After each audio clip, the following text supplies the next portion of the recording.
ছোৱালীজনীক স্কুললৈ যাবলৈ চফা কৰি দিছোঁ। তেতিয়া দুইজনী কথা পাতিছে। সি কৈছে তই কয়, সি কৈছে তই কয়। মই কৈছোঁ কি কথানো?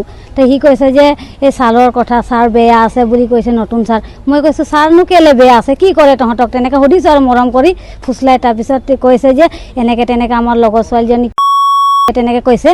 তাৰপিছত মই কৈছোঁ সঁচানে মিছা মই নিজে গৈ চাম। মই তাৰপিছত বাইদেউক লৈ পিনি স্কুললৈ গ'লোঁ। স্কুলত গৈ হেডমাষ্টাৰক জনালোঁ। তাৰ ছাৰজনক কৈছোঁ ছাৰ এনেকৈ তেনেকৈ কথা শুনিছোঁ, সঁচানে মিছা? ছাৰ কৈছে কোনে কৈছে, কোনজনীয়ে কৈছে? তেনেকৈ কৈছে। তাৰ ছোৱালীকেইজনীক মাতিছে, সিহঁতি ভয়ত ক'বলৈ হেৰি কৰিছে আৰু ভয় কৰিছে ছাৰে। তাৰপিছত মই কৈছোঁ ভয় কৰিব নালাগে, ক বুলি কৈছোঁ। তেতিয়াহে কৈছে।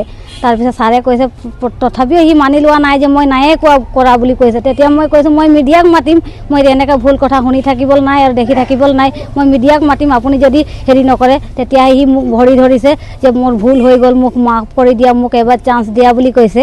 তো মই কৈছোঁ মই এইবোৰ মাফ কৰি দিবলৈ নাই, মই সকলোকে জনাম। সি কৈছে কাকো ক'ব নালাগে, সেইটো কথা মনে মনে থাকিবলৈ দিয়া বোলে, তেনেকৈ কৈছে। খুব এটা লজ্জাজনক ঘটনা। আচলতে যিখন বিদ্যালয়ত মাতৃ পিতৃ অভিভাৱকৰ দ্বিতীয় অভিভাৱক হিচাপে স্থান দিয়ে, ১ নং মাছৈ প্ৰাথমিক বিদ্যালয়, সেইখন বিদ্যালয়ৰ এজন শিক্ষক শ্যাম বৰকটকী নামৰ লম্পট শিক্ষকজনে আজি কিছুদিনৰ পূৰ্বৰে পৰা ছাত্ৰীসকলক আচলতে অশ্লীল ব্যৱহাৰ কৰি আছে। তেখেতসকলৰ দৰ্শন কৰিবৰ কাৰণে বাৰম্বাৰ চেষ্টা চলাই আছে। ছাত্ৰীসকলক নক'বৰ কাৰণেও তেওঁ বাধা আৰোপ কৰা হৈছে। আৰু গোটেই ঘটনা আচলতে ছাত্ৰীসকলে অভিভাৱকক অৱগত কৰিছে আৰু অভিভাৱকে ইতিমধ্যে গোটেই ঘটনাৰ বিৱৰণ তদন্ত কৰি এটা কথা নিশ্চিত হৈছে যে তেওঁলোকে আচলতে চেষ্টা চলোৱাটো সত্য। আৰু বহু ছাত্ৰীও ইতিমধ্যে গোটেই কথাখিনি অৱগত কৰিছে।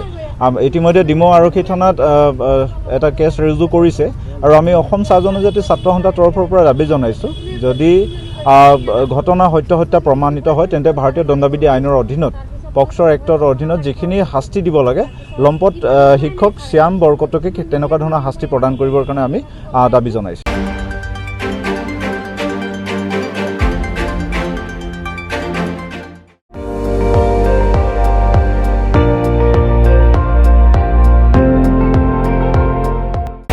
আপুনি চাই আছে ND24, সৰ্বশ্ৰেষ্ঠ নহয় সৰ্বোত্তমৰ দৌৰ।